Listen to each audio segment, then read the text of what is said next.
Greetings. Welcome to the Asana Kitchen podcast. I'm David Garrigues. Nice to be with you today. So the subject today is where do rules belong in the practice? But before I get started, a couple of things I want to tell you. It's in honor of Small Business Saturday. My books, video courses, and annual Asana Kitchen subscription channel on sale. Love to have you support my endeavors with that, and you can also make a donation on that for that Small Business Saturday. So the idea of rules, and partly it's just an ongoing theme with me because I teach according to these principles, and I have a different interpretation of how to practice Ashtanga, that it appears to be like to have more rules involved, and I just want to kind of go into that subject. And it partly was spurred by, I saw this kind of one-liner thing online from a sort of prominent yoga teacher that said, basically, if you're following any rule to do an asana, you're doing it wrong. And so to me that is it just bears discussion, okay? And I have both kind of positive and negative or critical thoughts about that, and I just want to go into it some.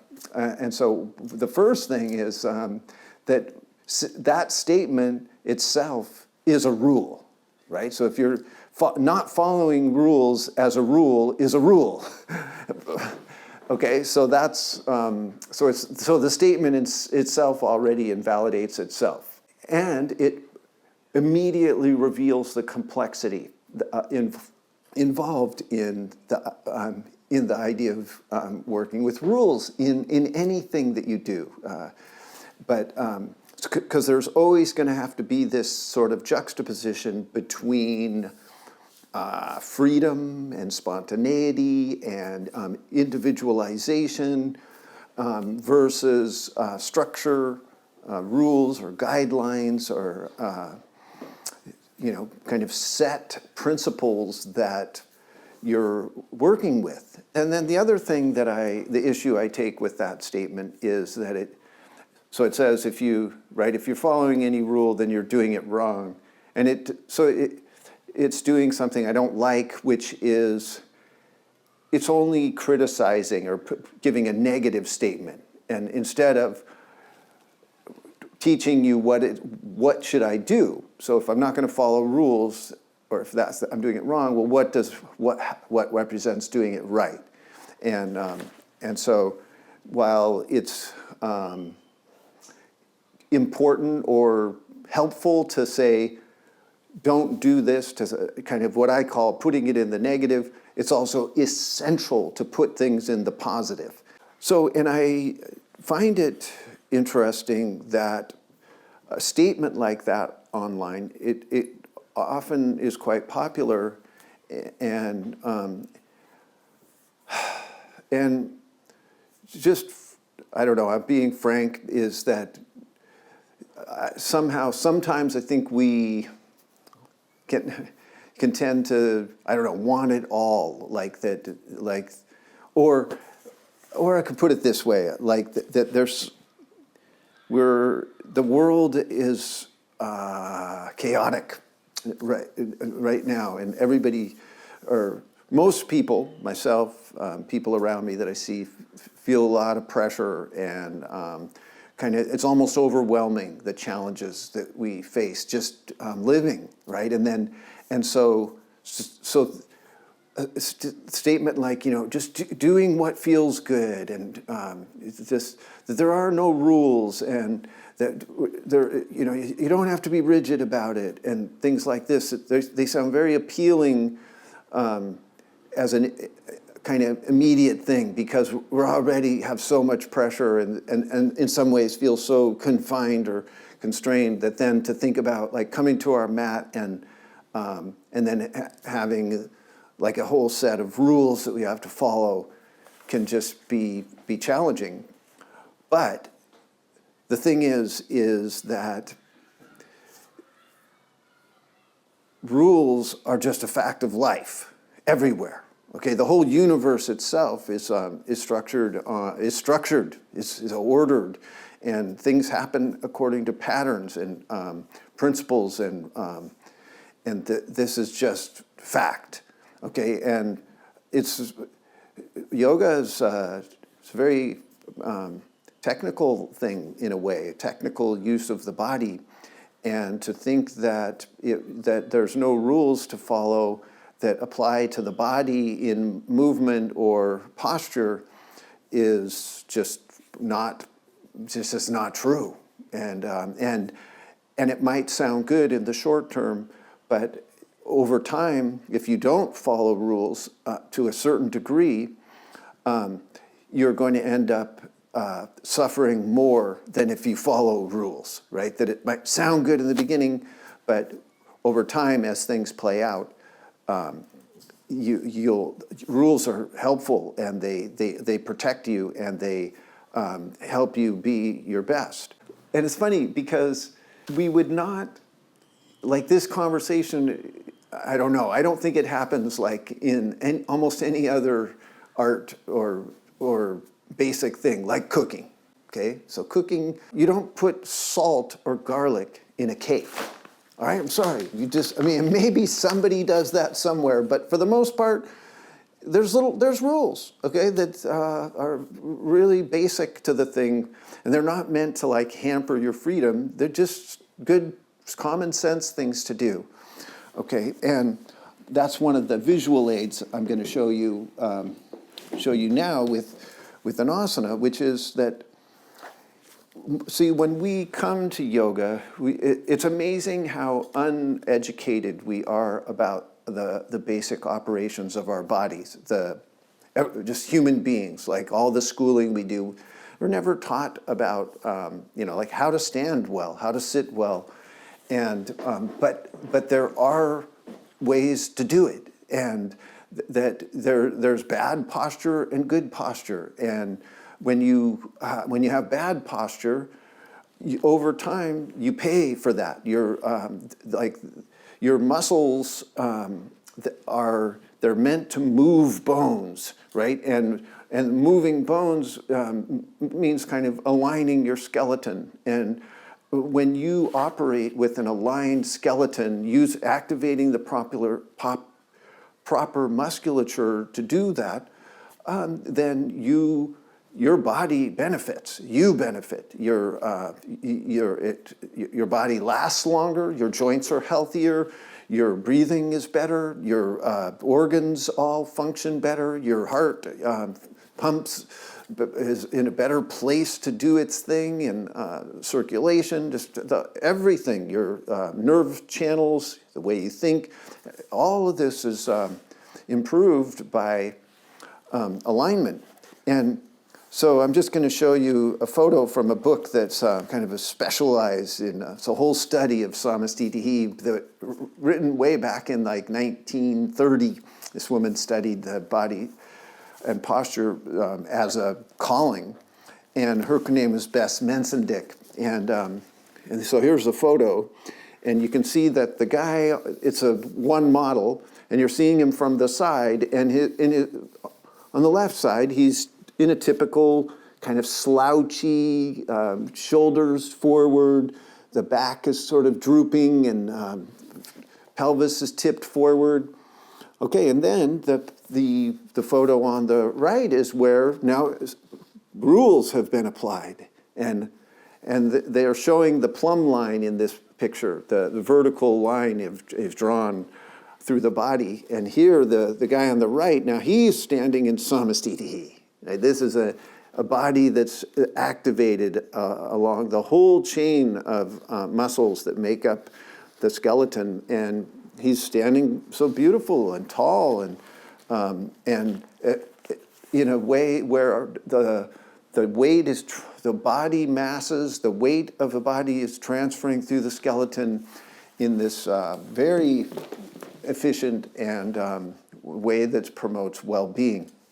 It's easy to go to this all or nothing place with rules. So the statement that I opened with this idea that if you're following a rule in an asana, you're doing it wrong. So that's one end of the spectrum where it's like everything has to be so individualized that there's no way you can generalize anything, and then the other end of the spectrum is being very rigid about that everyone has to do it this way all the time, every time, and within Ashtanga there is a certain rigidity about certain rules that are very strictly enforced or taught, and it's led to me a lot of harm and making Ashtanga less accessible, less efficient, less of a good practice for a bigger population of people. And so in the area between the anything goes versus the strict rule following is a messy middle. And see, and this is the thing, people, is that the reason that statements at either end of that spectrum happen, or that people get stuck there, is because it's messy in the middle. It's a very complex, it immediately entertains complexity. The moment you say there's rules, and yet within those rules there's flexibility, and that because the original statement that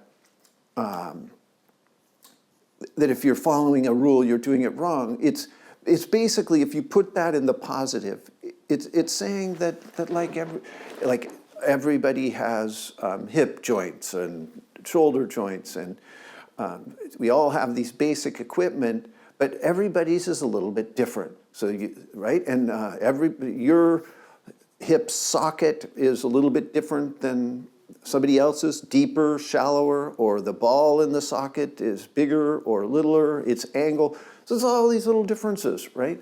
So it's true that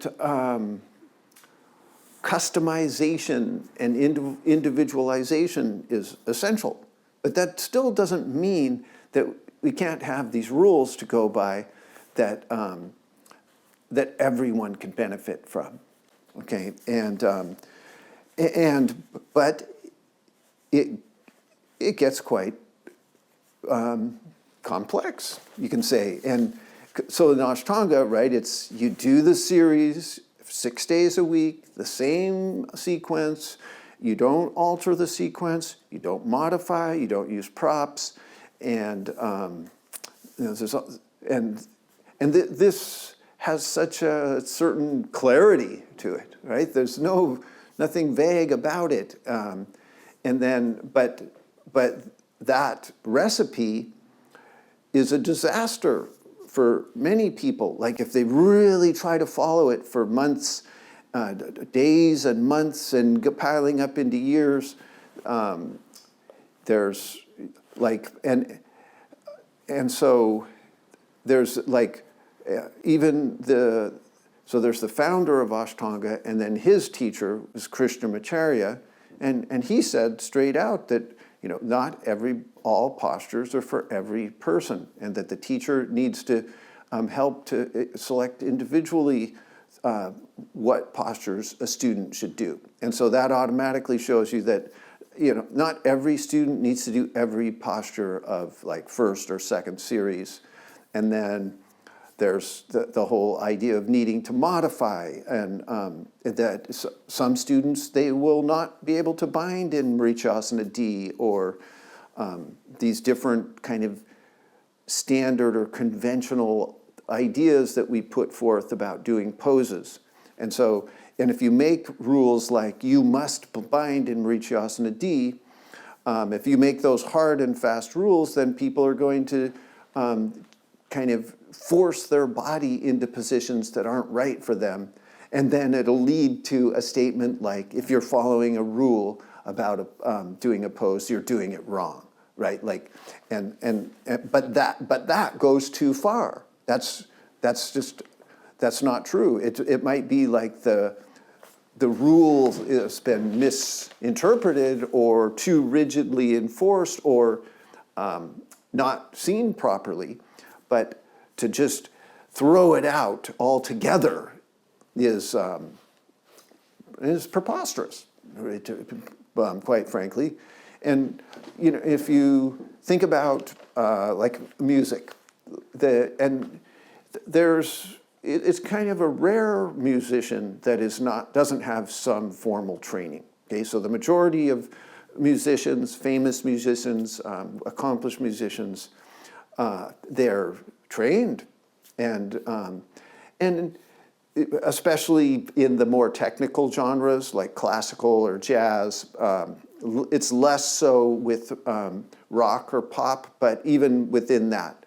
But Ashtanga, it's a technical thing, guys. It's quite sophisticated technology, especially, in all cases, even foundational postures like Surya Namaskara, standing, headstand. These are, they require technical knowledge, technical expertise, and but then exponentially more if you're going to do intermediate or advanced postures. Then it becomes much more complex and technical, and thus rules or guidelines are necessary.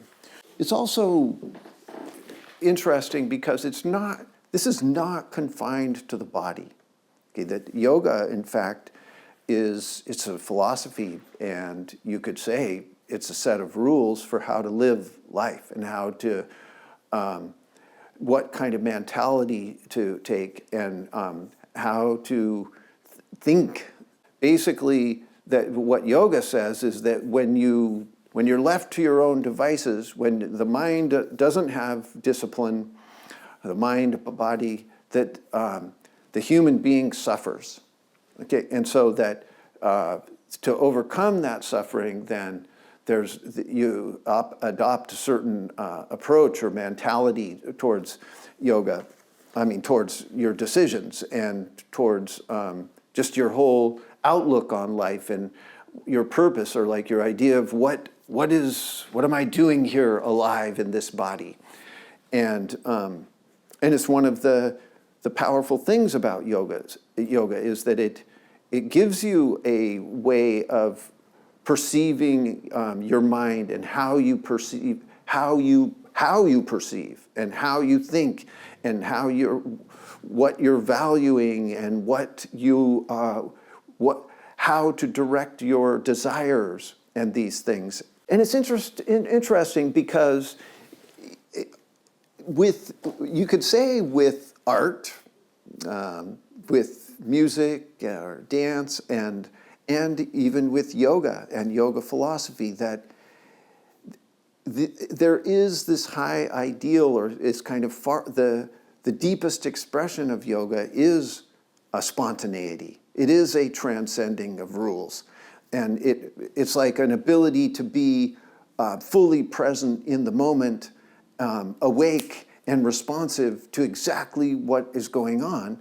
And in that sense, when your mind has to resort to rules or to examples of the past that now you're going to try to apply to the present, then there's going to be a disconnect, right? So the ultimate state is to not follow rules per se, but you have to appreciate the difficulty of that, and that this is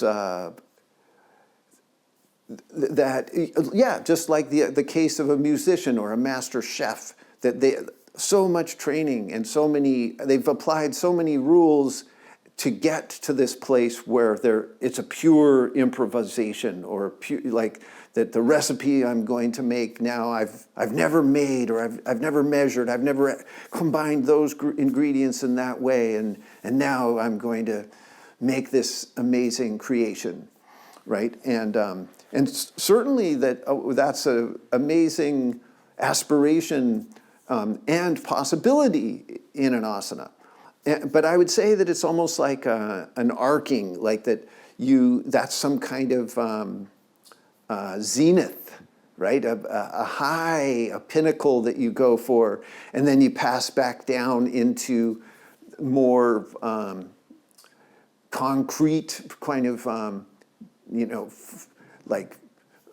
rules, basically, just ideas about what am I doing and how am I doing it. And I have these rules like foundation first, where your legs and your arms being long and strong, that's the foundation of every pose. So, and this is where you start, is with your legs, your limbs connection with the earth, and then positioning them in such a way to support your pelvis, torso, and head. And then another asana principle is that when after you've established your foundation, then your spine gestures, or it awakens and kind of probes out into space in a certain way. And like if your spine does a gesture of flexion, a forward bend, well, then there's kind of principles for forward bending. And if it does a back bend, then there's principles for back bending. Little rules or guidelines that you follow to ensure that you are using your skeleton, your parts, your equipment well. And so, but then you can become so knowledgeable and so skilled in using your body, using movement, using principles, that you can transcend them and move beyond into a different realm that is much more spontaneous and responsive. I want to quote a few things from like the Bhagavad Gita 1, which I think it's pretty interesting that Krishna, so the Bhagavad Gita is Krishna, who is God, has incarnated as a man, and he's having this conversation. So it's God, Krishna is a God, basically, but in human form, and he's having a conversation with Arjuna, who's a yogi. And so Krishna just says, whenever righteousness falters in the world and chaos threatens to prevail, then I take a human body and manifest myself on earth in order to protect the good and to destroy the doers of evil and ensure the triumph of righteousness. And in every age I'm born, right? And so just right there, it's like when chaos threatens to prevail.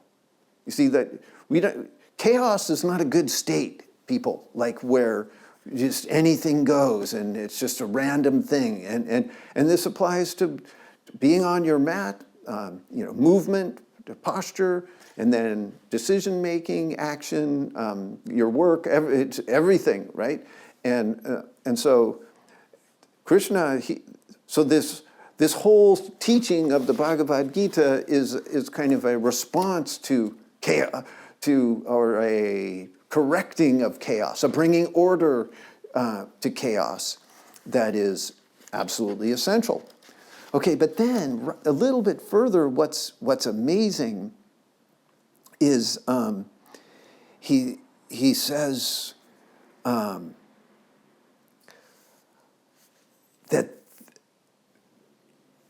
the ways of action are difficult to fathom, even for the learned or for poets. And in action, what we are meaning is like right action, and so if you take that down to a posture, it's like doing triangle pose properly. And what does that even mean? And it says it's difficult to fathom. And he gives this clue, for one. So he starts this thing, he says, actions, this is Krishna talking, and he says, actions cannot defile me since I'm indifferent to results. Okay, so that all those who understand this will not be bound by their actions, right? So this is another cool clue, like that that partly we have to be not attached to the results of our actions. And so that idea that what that yoga teacher said, that if you're following a rule, then you're doing it wrong, that's certainly true if you're rigidly following a rule, expecting a certain result from that rule, right? And so, but if you can get your, not that you're, so then the action that you do, it's within the action itself that you're finding the fulfillment or the meaning of the action. It's not in the result, and that'll protect you. And then it says, this is how actions were done by the ancient seekers of freedom, and so follow their example, surrendering the fruits of action. And I love that, how that the ancient seekers of freedom, right? Because that, basically, you're following rules to find this freedom, right? And that's the contradiction you have to be able to deal with. That it's not just by saying that I'm free that you actually are free. No, it's that you have to actually follow a structure and work within a set of guidelines that then take you to a place of freedom. And then it reminds me, though, that it's interesting because I use this analogy that rules, they're like, so there's the Zen saying that don't mistake the finger pointing at the moon for the moon itself. Okay, and so the finger pointing, that's the rules. Right? That's all these things that you're working within your mind when you're in your asana. Plant my feet, lengthen my legs, ground my thighs, pull up the navel and turn the chest and evenly lengthen my spine. Work with breath. All these things that are these activations, these actions that are going on. Those are the finger pointing at the moon. And the moon, what's the moon is the freedom. This transcendent state, right? But still, you do need that finger to point to you, because otherwise you may not even know that the moon is up there, or where it is in the sky. So the finger's helping, but the finger is not the moon. Okay, and but then it goes on. It says what are action and inaction? And then it says it's like, wow, the matter confuses even the wise and poets. And it says that, so you must realize what action is. And I would put right action or good action, creative action. And what wrong action and inaction are. And so the true nature of action is profound and difficult to fathom. Okay, so right there, you see, and this is the thing with Ashtanga, that it's become so codified, so rigid within that limited structure, precisely because the ways of, like, what the alternative, as soon as you bring in modifications, then, oh my gosh, it becomes messy and much more difficult to pin down as what is this thing. And yet, this is precisely what I'm saying we need to do. And this is true of our yoga system, but also throughout the layers of our human relations. We have to do this. Like in our intimate relationships, we have to be much more able to handle nuance and not black and white. And political systems, across the board, the way forward for the human being, for me individually, and then the human being collectively, is to be able to enter these more gray areas, is where there's structure, there's kind of right and wrong, and yet within that structure, there's the ability to respond to individual differences, to customize. And then the Yoga Vasistha is very strong on the point, and that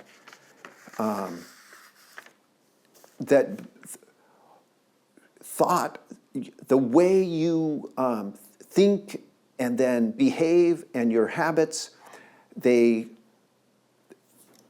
have to be accounted for. And it says just quite simple, it's just straight ahead. And in this translation, this is in the Yoga Vasistha, it's a sacred text, which is a conversation between Vasistha, who is the guru, or the teacher of young Ram. And Ram is another incarnation of Vishnu that's coming down in human form to rescue or put the cosmos back in balance, to go from chaos to order.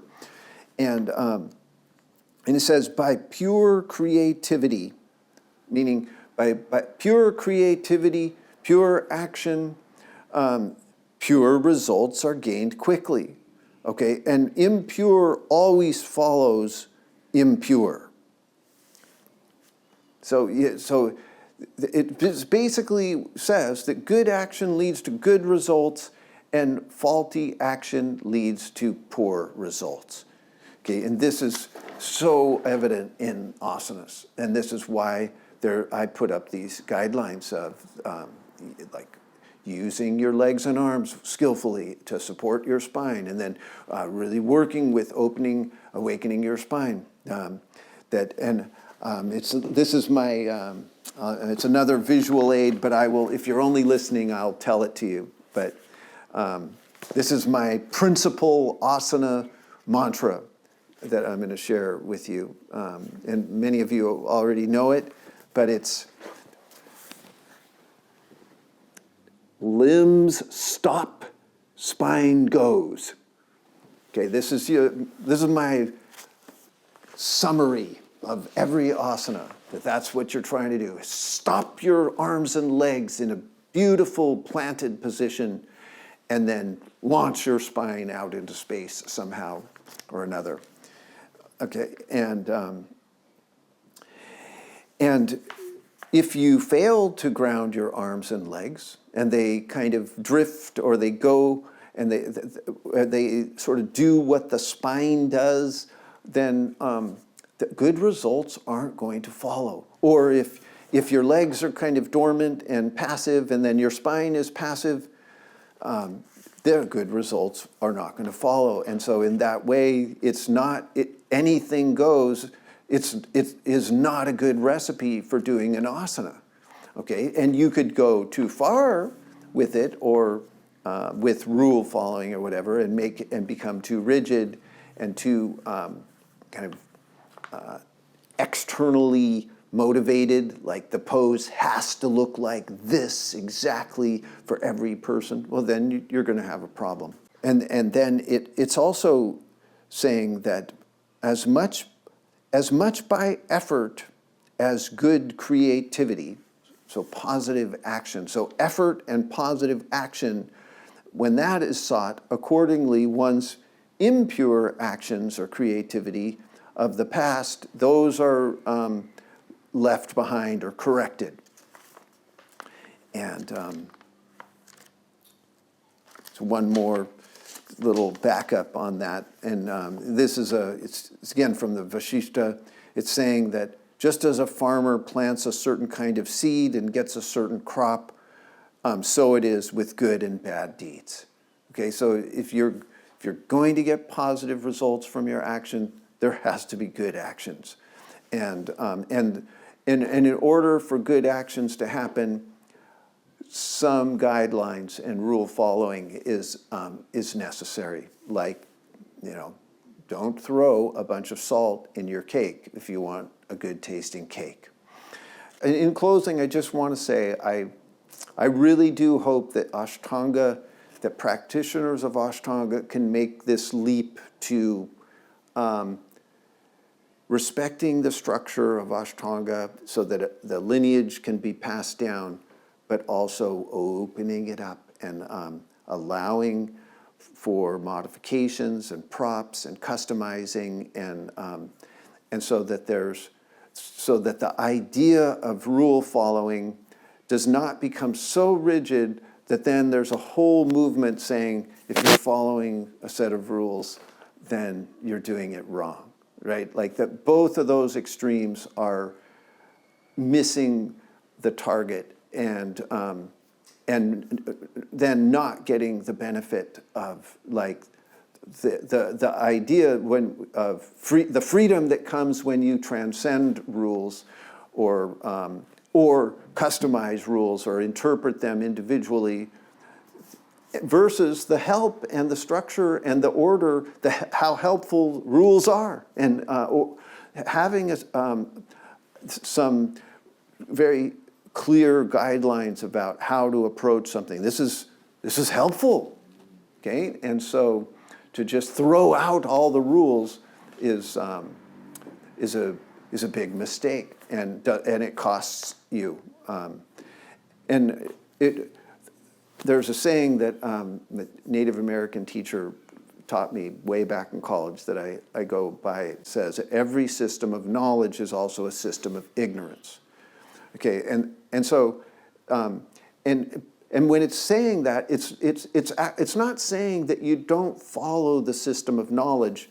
It's just pointing out that you can't be too rigid about your system because it has blind spots and there's ignorance within it. And so you have to be forgiving and you have to account for the blind spots rather than just think that your system is perfect, right? But don't mistake that it's not saying because a system of knowledge is also a system of ignorance that there's no system.